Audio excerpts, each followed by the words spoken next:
My father was a lawyer and a judge in Germany, not here. And because of Second World War, he had to run because he was on the left end of things. You got to remember, this is Europe, where 3/4 of all educated people were on the left. Then, probably now, too. It's not like in this country. It's really different. Anyway, he was on the left, and when Hitler comes to power, he makes the decision. This is not a fly-by-night. This is not a one-shot deal. This is going to stay, which all of his friends didn't agree with. But he had been born in the city of Metz. I don't know if you know European geography. Metz is on the border between France and Germany. It's actually now a French city. It's gone back and forth through, 200 years of wars. If you live in Metz, if you're born and you're raised there, you have to speak both languages, because basically, if you go out of one store and you go to the store next door, you're going from France to Germany in terms of the language. I mean, everybody knows both languages, but it's clear which one you're in the store of. Anyway, so he could leave Germany and go to Paris because he was fluent. He could leave, and he went and did lawyering in France, which wasn't quite legal because it's a different legal system. But it's France, so nobody cares. And if they do, you slip them a little bit and everything goes away. And so he stayed in Paris from 1933, which when Hitler comes to power, to 1939. And he sees, Hitler's heading to Paris. So he leaves. He's following him throughout Europe. Leaves. And he can come to the United States because in the United States, Metz is considered France. So you come in under the French quota. French people weren't coming to the United States. Germans were running. But the French, not yet. They never ran the same way. So he could get in. But the ability to practice law in the United States was Zero. not as easy as moving between France it wasn't a question of easy. Yeah. It was a question. Yeah. So he was taken under the wing of something called the American Friends Service Committee, a Quaker organization, sort of the social service side of the Quaker church. And they were very good. They helped refugees, not like in America today. There was really a welcome mat out, and different agencies would pick up different people. I don't know what the logic was, why my father connected to them or them to him. I don't even know that story. Anyway, they got him a job. And the first job they got him was in Youngstown, Ohio, where he was pushing a wheelbarrow with steel ingots in it. Youngstown used to be one of the great American steel centers. It's a wasteland now. But I was born while he was doing it. As is most of the Rust Belt at this point. I'm curious how much that impacted your politics, having your father, be a steel worker in Ohio. It did, in the sense that my father was an intellectual. I mean, he studied law, not to be a lawyer, but the way it was done, at least in his program, was jurisprudence. In other words, it's more the history, the philosophy of law. What does a legal system try to do? It's not nuts and boltsy kind of law. It's conceptual, let's call it. So he was an intellectual, and he came to a country, and then he was always ambivalent. On the one hand, he was grateful. I mean, saved his life. Many people in his family died because they couldn't get out one way or another. So he was very conscious of that. He wanted very much to become an American citizen, which he did as soon as the 5 years or whatever the period was. But he always was frustrated because he could not do what he had trained to do, what he wanted to do. He did eventually get academic positions, teaching law, philosophy of law, sociology of law. And that's how we came east. That's how I ended up being in the East Coast. First 5 years of my life were Ohio, Missouri, and Colorado. They're real Midwestern kid. In the years since, how has the left changed, I guess, in the United States is a big, broad way of asking. I didn't grow up in the left. That is, my parents were, by European standards, what would be called their center-left. By American standards, left. And so they were that, and so they were always that. But more casually so? Philosophically, it was important. So, for example, when my father finally figured out that in this country, and we're now talking the 1950s, basically, when he found out that to be interested or to read Marx was taken here to be almost like an act of disloyalty, it was an epiphany moment for him. He then began to understand that the level of hostility to everything on the left here had gone beyond, a dispute of philosophy and had become effectively pathological. In other words... And criminal in some cases. And all criminal, that's right. That to be interested in... You couldn't be interested in it. You couldn't even justify interest by saying, look, these are the people we're enemies of. Don't we need to understand how they look at it? No rationale was Just acceptable. the study of it was frowned Per upon. se. Let me give you an example. Partly because my parents were immigrants. What often happens to immigrants, something conveniently lost sight of these days, is that an immigrant's life is completely overthrown when you migrate. You know, it's a different language usually. It's a completely different geography, different architecture, different food.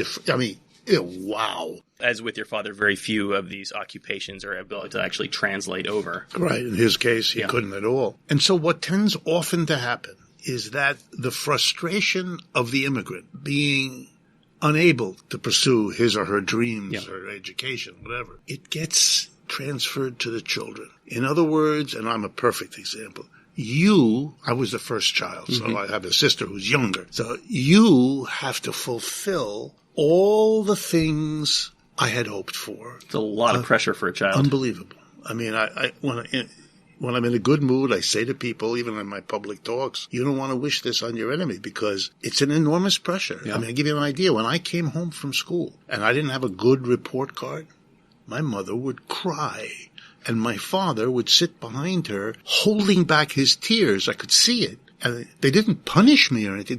But it was the worst. I mean, who wants to be the cause of your parents' misery? I mean, that's one of the reasons, all of that I early on, I think, got a kind of combative. I picked up my father's sense of the outrageousness of this. So I went and I found those books in the library. I read them. My father and mother always approved because, again, it's the European. Of course you should read Marx. It would be as dumb not to read Marx as, for example, not to read St. Augustine or Thomas Aquinas or God knows what other major figures. Canonical. What kind of a nut, my father would say this, what kind of a nut purposely becomes ignorant of something as important as this? It just blew his mind. You know? Did it feel sneaky or kind of devious at the time, given sort of larger social impressions? Even in my father's house, I remember a moment when he asked me to help him, and we went through the living room when the house. Grew up in New Rochelle, half an hour from here. He had books. It was built-in bookshelves in the living room, one part of the living room, and he and I got a box, 2 boxes of cardboard. And he pulled books off the shelves, put them in the box. I carried one into the basement he carried the other, and he put blankets in a corner. I mean, obviously, if anybody ever came to search the house, they'd find it in 5 minutes. But he didn't want, I asked, what's going on, Dad? He didn't want the casual people coming into the house as neighbors or borrow a pound of butter or something. He didn't want them to see that he had Marx and other things on the wall. So he left the books of the okay authors. That was America in those days. It's McCarthy period. He was self-censoring. He was making sure, but he wanted his son to know. I don't think he asked me to help him because he couldn't carry those boxes. He could. He was a strong guy. He wanted me to know. I've always thought this. Exactly what was going on. So I had this, being a young kid and not being kind of stupid about all these things.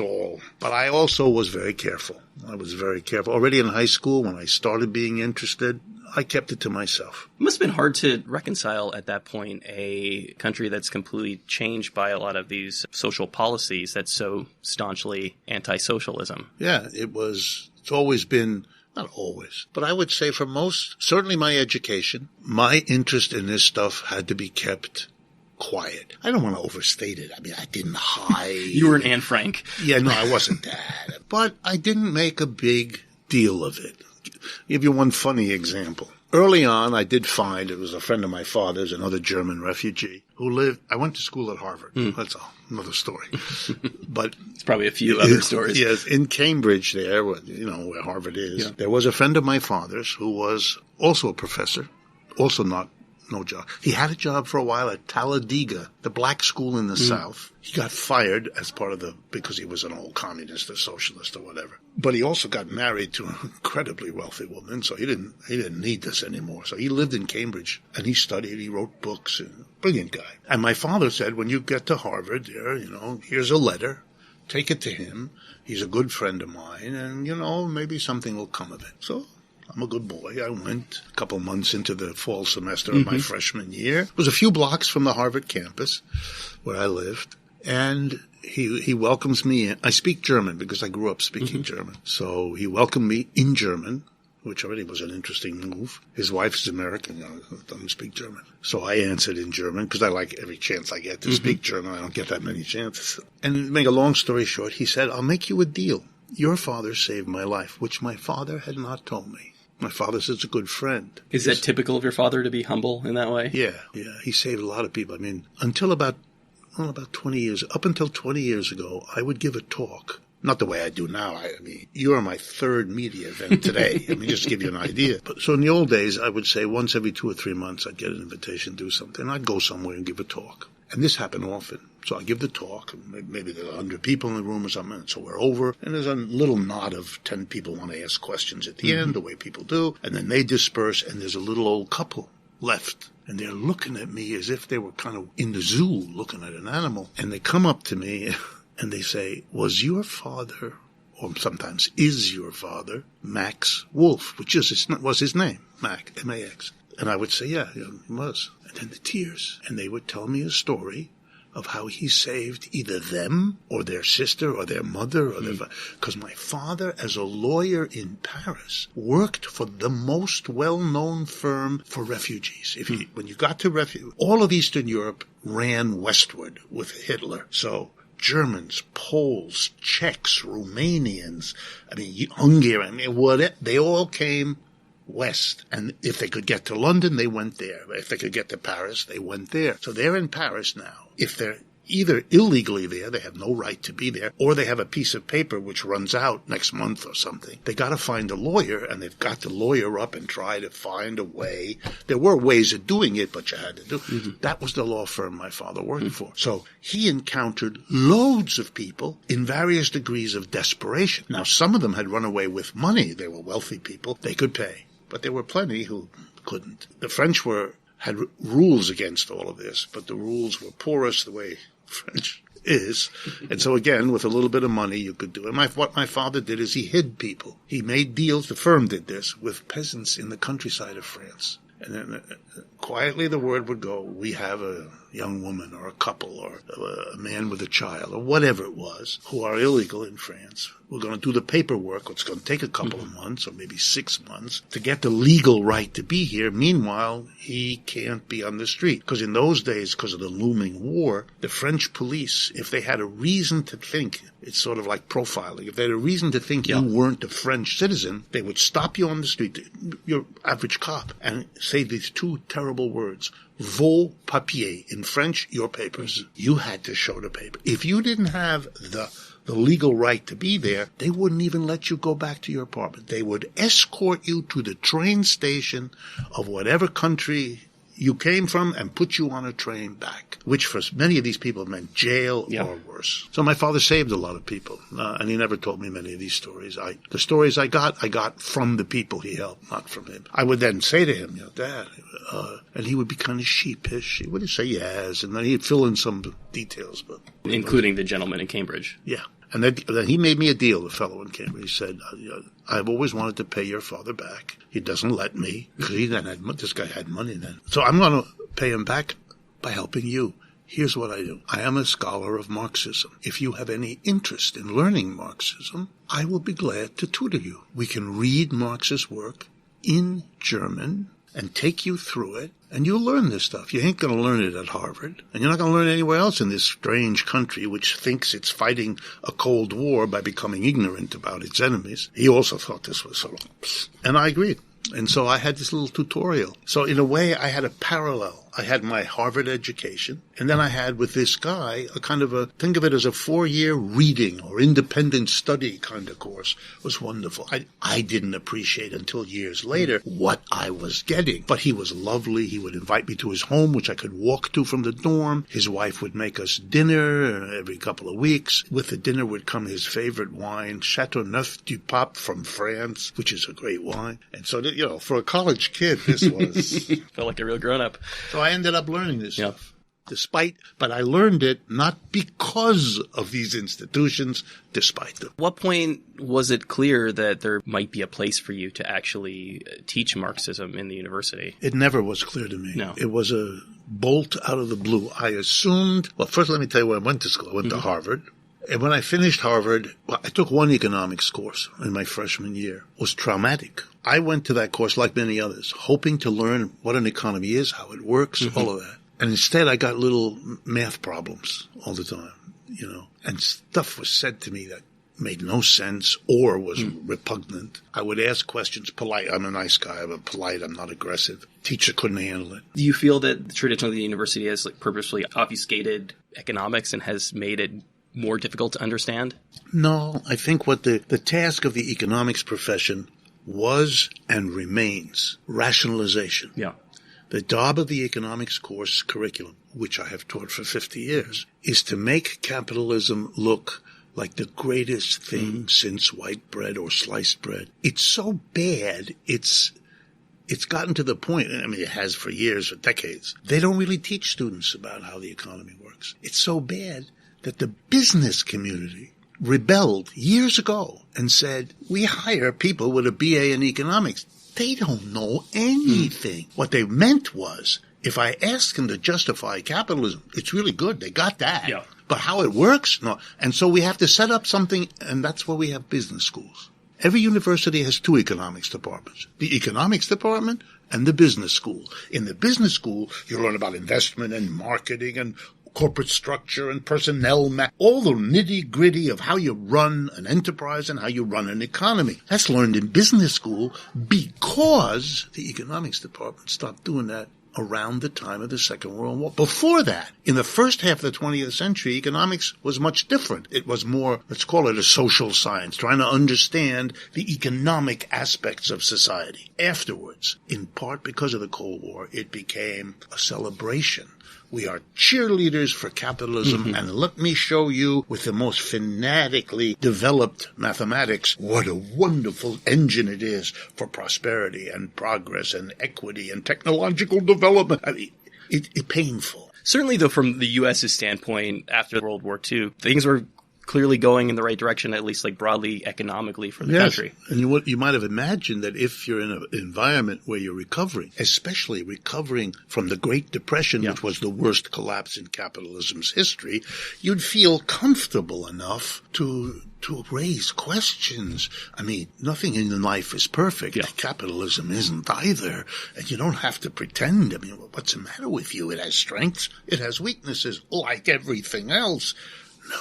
Let me give you an example of how extreme it was. You teach students in history and other courses that every other economic system that we know of, village economics, feudalism, slavery, all of them, can be described as follows. They are born, they evolve over time, and they die. Capitalism has been born, we know that. It's evolved over time. You know what's next?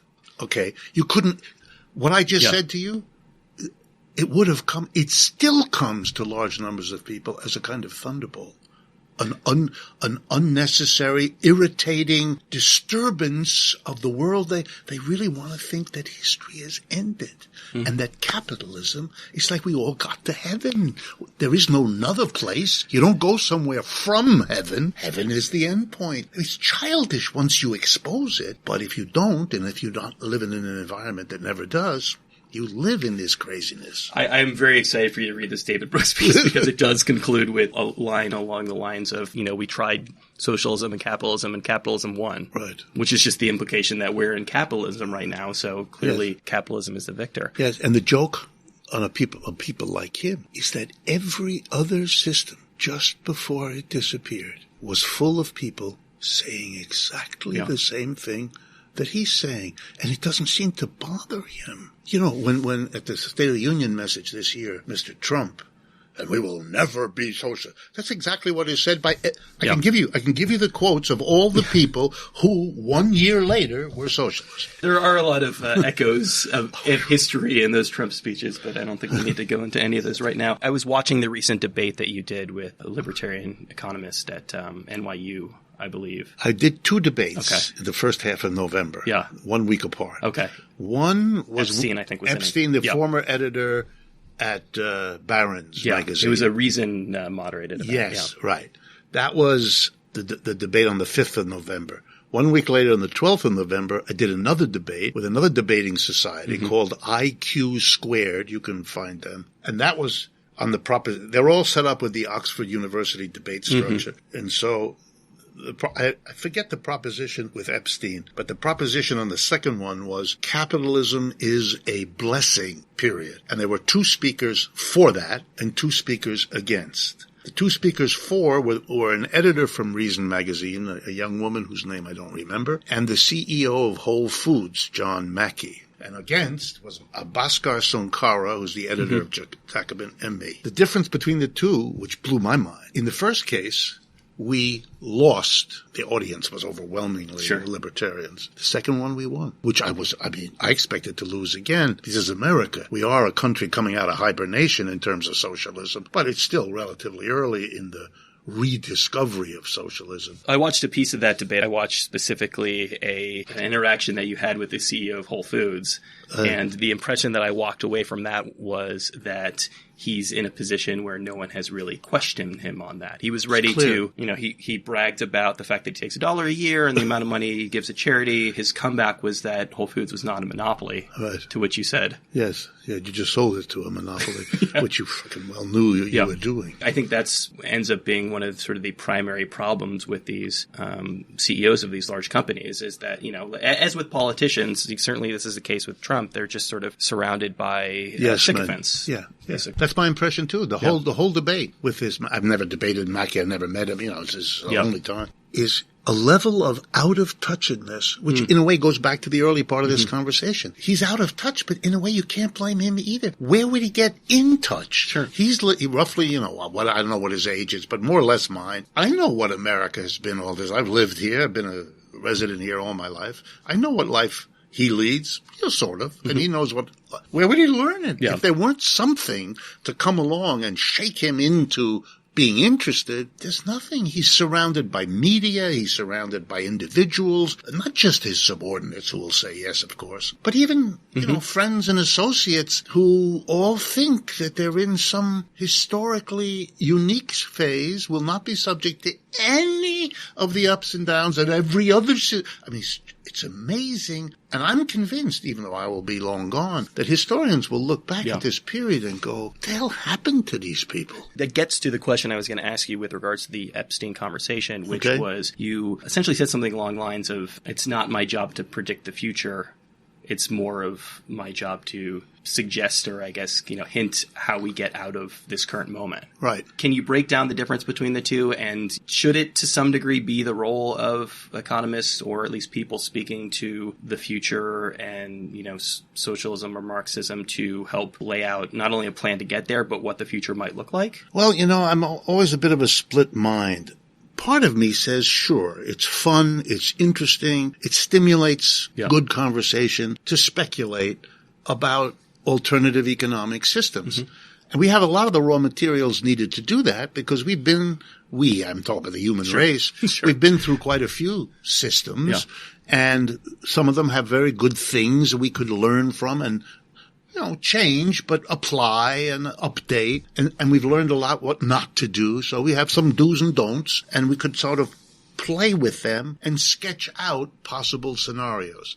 Beyond that, though, I'm very respectful of the fact that what we know as human beings is limited, whether it's about our bodies or our minds or our economies. We're always surprised. We always have dimensions we haven't figured out yet. There's a certain humility that goes along. Aristotle was the first one to say, what's the sum of your knowledge? He answers, I know that I don't know. In other words, part of what a knowledgeable person should be able to do is to recognize how much he or she doesn't know. So, I'm not against the speculation, but it's got to be kept to what it can be, which is speculation, and what actual will happen in history. That's too densely, complexly determined for me.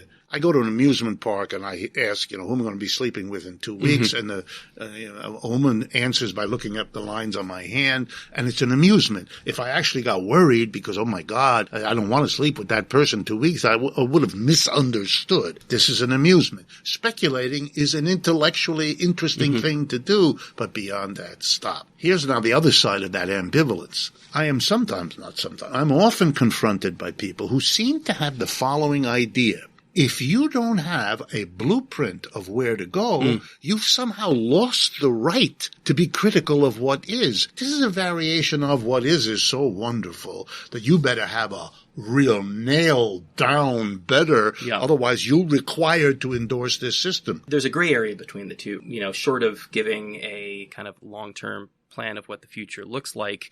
We need to offer alternatives. We need to offer directions to go in. I would argue that when the Americans make a revolution against the British back in the 18th century, do they have a clear idea of what the United States is going to be as an independent country? Not a clue. They didn't want to be part of England. They got that clear. Yeah. And they wrote a declaration of they wanted something called democracy, or vague. Most of what our country had to be worked out over time with lots of struggle. They had a few broad ideas. I have that. Yeah. I think that's an obligation we have. So people have a sense, hey, as things fall apart and we have to decide what else we're going to do, be nice if there were some options at least roughly laid out. And I do that. I've always done that.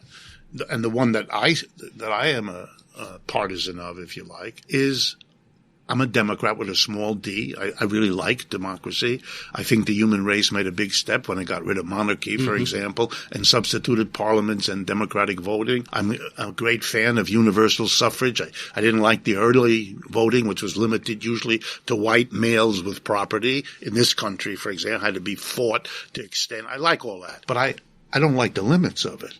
And the limit in this country has been it can't go into the economy. In other words, we insist that any political leader who has authority over us, the mayor, the congressman, the president, that we have to have authority over them. It has to be a shared business. And so we vote for them because we can then control on some level who they are. But when we go to work, we cross the threshold into the factory, the office, the store, and we don't have any of it.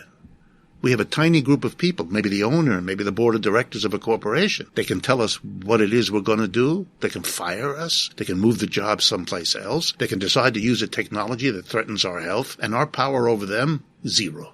Nothing. Can't do anything. This is extraordinary. If you believe in democracy, I would argue, why in the world wasn't it put in the place where adults spend most of their life? At work. 5 out of 7 days before you get dressed in the morning and then you recoup in the evening. You're at work. And if you believe in democracy, where did you get the idea that the commitment to democracy doesn't imply anything about the workplace? That's bizarre. But of course it's necessary because you can't have capitalism if you have a democratic workplace, which is the fight I think will shape the 21st century, that issue. Unions, worker co-ops, these are the sorts of things that we're looking at as a way forward? It depends. Worker co-ops is the objective. Yeah. You want a transition from a workplace that is hierarchical, top-down, tiny group of people, unaccountable to the mass of people, with the power to hire and fire the people below them. Holy mackerel, that's not a democratic arrangement. So I think there's going to be a struggle. It's already underway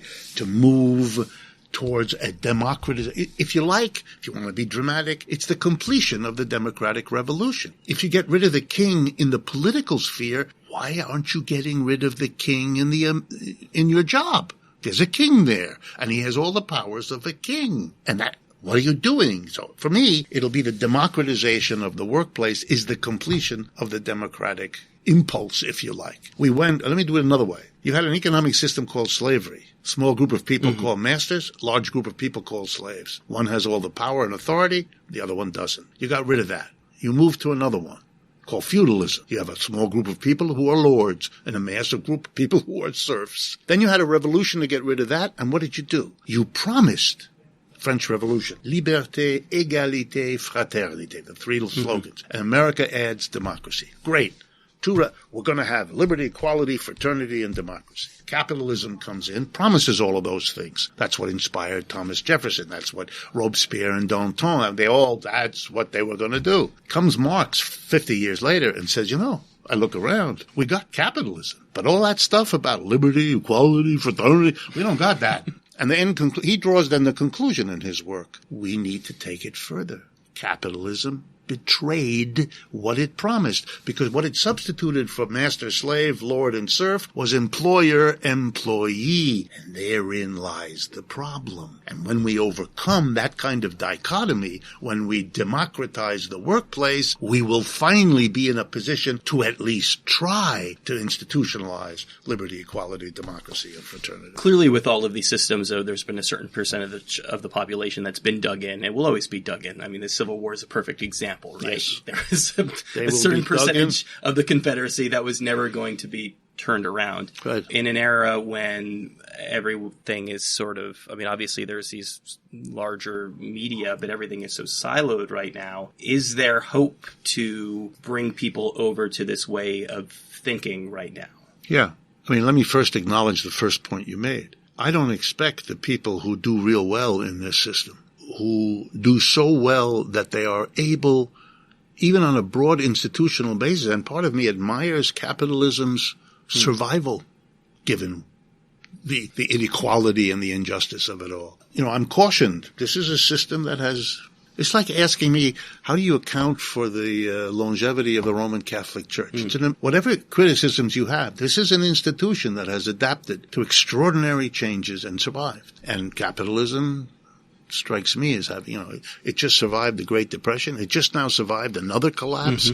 It's kind of impressive, and you ought to be careful. There's an old joke people make about Marxists that they've predicted 10 of the last 4 downturns, because they get carried away with the notion of internal contradictions. Not only has it survived it, but again, much like this Civil War analogy, the supporters of it have dug in. But there's also lots of things that have happened that threaten them, that suggest that their digging in isn't the solution. I'm a student of I used to teach economic history. The shock given to this system by the Great Depression, 1929, 1941, cannot be overestimated. The dug-in ruling class, however you want to define them, they were persuaded partly and forced partly to do the things they have spent the last 50 years undoing. But, they accepted a president who basically shifted. Comes in as a Roosevelt, comes in as a centrist, and is suddenly doing the will, or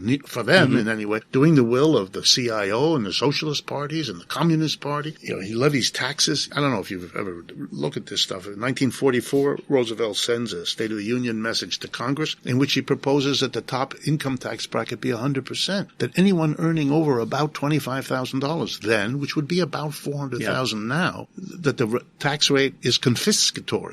You don't get more than that. That's a maximum. Everything beyond that, the government will take. He sends that to them because he's in favor of it. And there's a big fight. Republicans go crazy. And what's the deal that everybody signs off on? 94%. That was in that year. When I explained that to Americans, they think that's something Russia might have done. No, it's what we did. They accepted a level of defeat under those circumstances that everybody's, if you scrape away the rhetoric, what Bernie Sanders is proposing now is another version of that. But less aggressive in a lot of ways. In many ways less aggressive. But my point is, to answer your question, dug in, but when things fall apart for them, suddenly their ability and their confidence to dig in start to evaporate. So that's an important caveat when things fall apart for them. In AA, they have this idea of bottoming out. You have to hit rock bottom before things get better. Let me do it this way. Sure. There was a meeting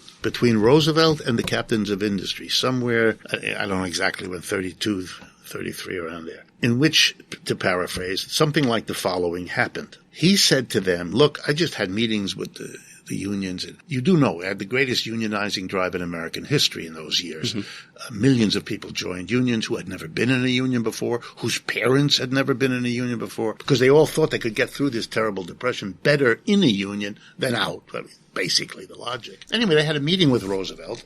It was in the alliance of the CIO, which was the big unionizing, 2 socialist parties, the Trotskyist Party and the regular Socialist Party, and the Communist Party, all of whom had ballooned in membership to tens or hundreds of thousands. And they were the advance guard. It was basically a coalition, communists and socialists being the leaders, but the CIO collecting all the mass membership. Anyway, they had a meeting with Roosevelt, and they basically said, look, You got to do something for the mass of the American people. Remember, it's the early 30s, so it's only 15 years since the Russian Revolution, which is in everybody's mind. And so they say to him, look, you've got to do this for us, because if you don't, we won't vote for you again, and you won't be dog catcher in this country, number one. Number two, the socialists and communists that are sitting over there, they're telling us that if you don't do something, there's going to be a revolution here. Roosevelt, seeing that these are the organizations of tens of millions of people, his voters. This is not a bluff. He's got to deal with this. So he goes back to the corporate leaders. I mean, this is a paraphrase. And he tells them what he just went through. And he says, look, I've got to do something for these people. And I don't have any money. The government has no money. There's millions of people unemployed. They're not paying taxes. We're done. So you got to give me your money in order to do this. You're the rich people. You have it. I don't have it. They don't have it. You got it. And therefore, I'm telling you, you've got to give me a third to a half of what you have. And I urge you to do it, because if you don't, they're going to take all of it. And they're going to storm the castle. Basic. And they split. Half of them say, the hell with that. Get the army, squash it. The other half buy the argument. The first half is the antecedents of the Koch brothers. The second half is the people who want to cut a deal. That was all Roosevelt needed. Half of them. He didn't need all of them. He needed half of them. He went back to the unions and the socialists and said, okay, I got a deal. I'm going to do stuff for you beyond what you've asked for, but on one condition. You got to stop all that crap talk with the revolution. That's out. If you do that, I can't cut the deal. They all agreed, including the communists and the socialists. Big mouths they had, but they basically agreed to that deal. And so that was done. You had Social Security created overnight, unemployment compensation, first minimum wage, and a public jobs program that employed 15 million people. Things that were unthinkable before and have been unthinkable since. We've eroded. We just went through a crash in which nobody at the top in the Obama administration ever talked about a public employment program, even though that's what we did the last time. So my point is, you put them up against the wall, and all kinds of things that became possible were thought to have been impossible. And my hope is that when the crunch comes, they won't be so dug in as they now appear and want us to think they are. Look, it's a standard ploy of a beleaguered minority to make big threats, even if they don't intend to carry them out, in the hopes that they will intimidate the very effort. I deal with this all the time. I go to Americans and say, hey, here's how we have to change. Oh, they'll never let us. Oh, the powers that be will let us stop. That's part of the game for them to have you think that. Don't think that. It's like, I'll put my economics hat on. It's like being told you can't tax corporations. They'll just leave. And I have to then explain to them, if they were to leave, we have the following 27 tools that they will think long and hard about leaving because of what can be done to them. You said something telling, though. You said when the crunch comes, which to me implies that maybe things haven't gotten bad enough that we're going to see a real shift. This idea of putting their back against the wall. Surely there's some form of reform that can come just merely through voting, whether it's Sanders or, at a congressional level. Do things need to get worse before they get better? Well, I've thought about that a long time. I don't think they have to get worse before they get better, because that implies some sort of continuum where you could say, well, we're this far down, but we have to go that much. I don't think history works like that. So I don't reason it that way. I think what you have is at any given moment, the system is rife with all kinds of conflicts and difficulties, and people try to find, mostly people who are in charge, try to find a way out of the difficulties without threatening the larger system. They want the system to continue because they're partisans of it, but they know they got a problem, at least the ones that aren't crazy or purely ideological. So the question for me is always, what's the set of contradictions now, and what are the capabilities of those in charge to deal with them? Can, in principle, something be found to get through? I think history requires me to say, yeah, that's a possibility. It's a possibility. It's been done so often that it would be strange for me to say, well, I would have to justify to you or anybody else why now the particular set of contradictions they face and the capabilities they have mean they can't do it. Yeah. I try to do that kind of analysis, but never to get beyond how difficult it looks to me. So, for example, right now, the United States is trying to do something which strikes me, as I look at it, as an absurd exercise, which is a sign of trouble.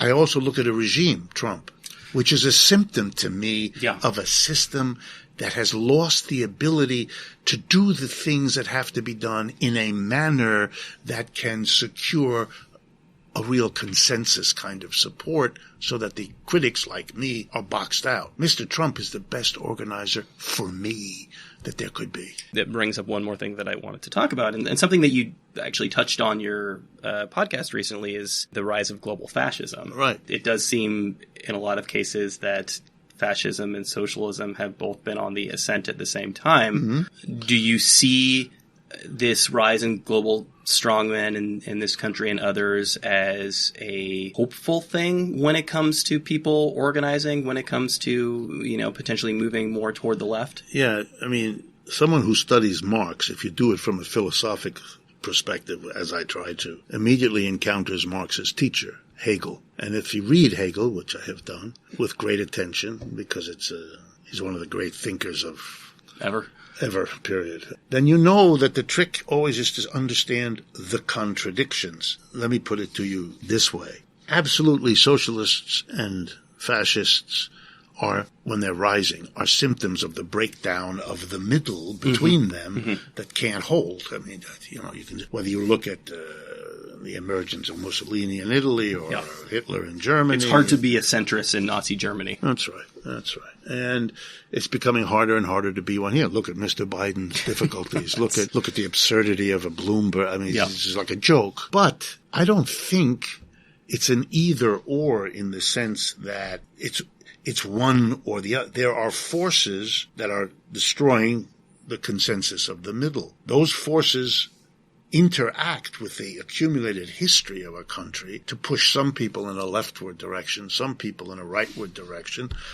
And I think in both cases, there's an ongoing transformation. I wouldn't be surprised if people on the left move right and people on the right move left. That happened in Germany. Conservatives in this country have discovered apparently recently, since they didn't do their history too well, that the name of Hitler's party includes the word socialist. So they like to say, well, see, it's all socialist. The ignorance is painful, right? Yeah. He chose the name socialist because he had to appeal to the working class, or he could go nowhere politically. He was smart enough to understand that. And in Germany in the 1920s, the working class was socialist.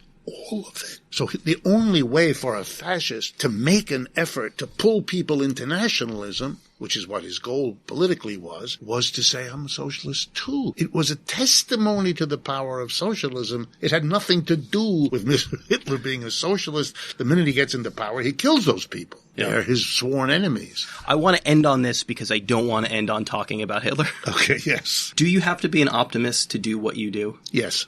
I am one. I have always been one. I do see in human history progress and regression. I'm a Hegelian. I see the contradiction. But the progress is certainly possible. The progress has been achieved. I want more of it. And so I got to do the little bit that I can to help it. And I believe that's possible. I wouldn't be doing what I'm doing if I did not think there was a possibility. I spend a ridiculous amount of time giving public talks, appearing on media, writing books. I just released one last week. And, it's just, you couldn't possibly do that. How could you justify it if you didn't believe that people were listening, people were reading, people were thinking, and people were moving? But now I used to have to make that argument very elaborately. But now with Bernie and Elizabeth Warren and AOC, wow, it's America. I don't have to make that case. People see it all around them, that there's change coming. And I do think the United States, it's a country of enormous possibility, lots of smart people. For 50, 60 years, we did something weird. The Cold War, post-War II period was a weird period. And again, I'll use that metaphor. The bear is coming out of hibernation,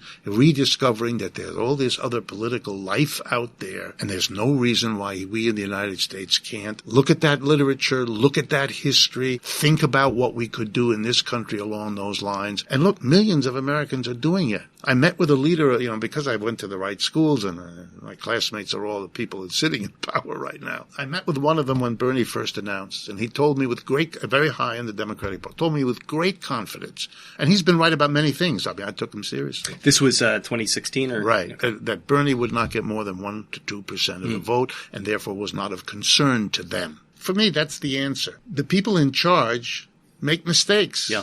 Lots of them. They didn't think there would be a collapse a la 2008. This is a country that has been ricocheting around trying to cope with that. Nobody wanted that. No capitalist wants that. But they had it anyway. Nobody thought it was going to happen in spite of the fact that it tends to happen like clockwork, it seems. Exactly. Nobody thought that the one of the poorest countries on the face of the earth, I remember reading Pearl Buck's The Good Earth years ago, would become the great contestant, the great contender for dominance. The People's Republic of China. You know, I have to say to people, and they get so upset, that the fastest economic growth in the 20th century was that achieved by the Soviet Union. And the fastest economic growth so far in the 21st century is by the people. You don't have to like them. This is not an endorsement. But to pretend that that isn't true is to take a step away from reality, and that's a sign of a system in decline. That was the great Professor Richard Wolff. You can check out his work over at democracyatwork.info. Pick up his new book and recent book, Understanding Socialism and Understanding Marxism, respectively, over at lulu.com. Highly recommend you check out his podcast, Economic Update, and his YouTube channel as well. I feel considerably smarter after that conversation. Thanks so much to Professor Wolff for taking the time to do that. Thanks to Desi for helping to set up that conversation. Thanks to you, as always, for listening to the conversation. If you like the show, there are a number of ways to support us. You can rate and review us on iTunes, Google Podcasts. We're on Spotify and YouTube. Like us on Facebook. If you have any feedback, it's rylcast@gmail.com. Follow us on Tumblr. That's rylcast.tumblr.com. That's the first and best place to get all of your RIYL related information. And that's about all I got for this week. So stick around because we're going to be back just about this time next week with another episode of RIYL.